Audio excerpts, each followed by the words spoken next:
बिहार में बड़े स्तर पर नौकरियां आने वाली है। बिहार में बड़े स्तर पर बहाली आने वाली है। बिहार में बड़े स्तर पर युवाओं को रोजगार मिलना है। इसको लेकर के लगातार नेताओं के बयान आते रहते हैं, लेकिन अब देखिए बिहार में रोजगार देने को लेकर के, बिहार में सरकारी नौकरी देने को लेकर के अब इस पर काम शुरू हो गया है और कई रोजगारों को लेकर के, कई नौकरियों में नियुक्ति पत्र भी मिलना शुरू हो गया है। अब देखिए बिहार के मुखिया नीतीश कुमार और बिहार के उप मुख्यमंत्री तेजस्वी यादव ने दोनों मिलकर के कमर कस लिया है बिहार के लोगों को रोजगार देने के लिए और बिहार के लोगों को, बिहार के युवाओं को भविष्य संवारने के लिए और सरकारी नौकरी जो है मुहैया कराने को लेकर के। देखिए ऐसे में बिहार के मुख्यमंत्री नीतीश कुमार ने आज अहम बैठक बुलाई। ये बैठक कैबिनेट की बैठक थी। मुख्य सचिवालय स्थित मंत्रिमंडल कक्ष में ये बैठक हुई। आज की कैबिनेट मीटिंग में महत्वपूर्ण एजेंडों पर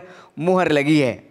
आज की बैठक में कुल 16 एजेंडों पर मुहर लगी है। सबसे खास बात यह है कि बिहार की जो खस्ता हाल स्वास्थ्य व्यवस्था है उसको पटरी पर लाने की कोशिश की गई है। समस्तीपुर में नए मेडिकल कॉलेज खोलने का प्रस्ताव पास किया गया है। इसके अलावे सदर अस्पतालों में ड्रेसर के पदों के सृजन की स्वीकृति दी गई है। छपरा मेडिकल कॉलेज के लिए 423 नए पदों के सृजन की स्वीकृति दी गई है। इसके अलावा पीएमसीएच समेत कई अस्पतालों के लिए कई बड़े फैसले लिए गए हैं। आपको बता दें बिहार के 35 सदर अस्पतालों में ड्रेसर के अतिरिक्त पदों के सृजन की आवश्यकता को देखते हुए कुल 210 पदों के सृजन की स्वीकृति दी गई है। इससे राज्य के आम जनता को स्थानीय स्तर पर बेहतर चिकित्सा उपलब्ध व्यवस्था कराने में मदद मिलेगी।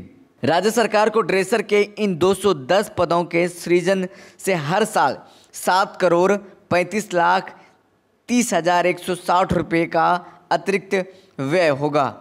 बिहार के चिकित्सा संस्थानों में विशेषज्ञ चिकित्सकों की कमी दूर करने के लिए अनिवार्य रूप से बंद पत्र की व्यवस्था लागू की गई है। राज्य के सरकारी चिकित्सा महाविद्यालय से पीजी डिप्लोमा उत्तीर्ण छात्रों से बंद पत्र के अधीन 3 वर्ष अनिवार्य सेवा हेतु 3,990 प्लॉटिंग पदों के सृजन की स्वीकृति दी गई है।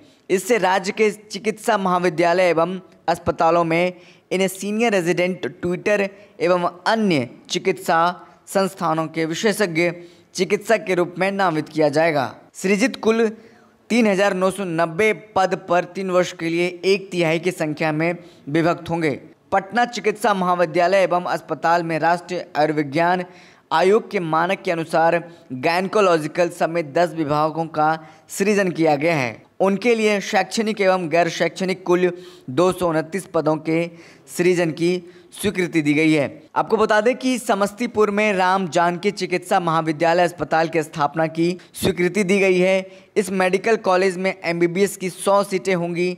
इसके लिए 135 गैर शैक्षणिक पद तथा चिकित्सा महाविद्यालय अस्पताल के लिए 288 यानी 423 पदों के सृजन की स्वीकृति दी गई है। अस्पतालों में क्रिटिकल केयर मेडिसिन एवं ब्लड ट्रांसफ्यूजन विभाग का सृजन एवं शैक्षणिक एवं गैर शैक्षणिक पदों के सृजन की मंजूरी दी गई है। इसके आलोक में 17 सरकारी चिकित्सा महाविद्यालय एवं अस्पताल में 2,673 नए पदों की सृजन की स्वीकृति दी गई है। इस पर कुल 137 करोड़ 78 लाख रुपए का खर्च आएगा। और साथ ही साथ आपको बताते चलें कि राज्य के चिकित्सा महाविद्यालय एवं अस्पताल छपरा में 100 एमबीबीएस छात्रों के नामांकन की मान्यता के लिए राष्ट्रीय आयुर्विज्ञान आयोग के मानक के अनुरूप शैक्षणिक एवं गैर शैक्षणिक पदों को कुल मिलाकर के 135 पद तथा अस्पताल के लिए 288 पद यानी कुल 423 नए पदों के सृजन की स्वीकृति दी गई है। बिहार औषधि नियंत्रण प्रयोगशाला अगम कुआं में विभिन्न कोटि के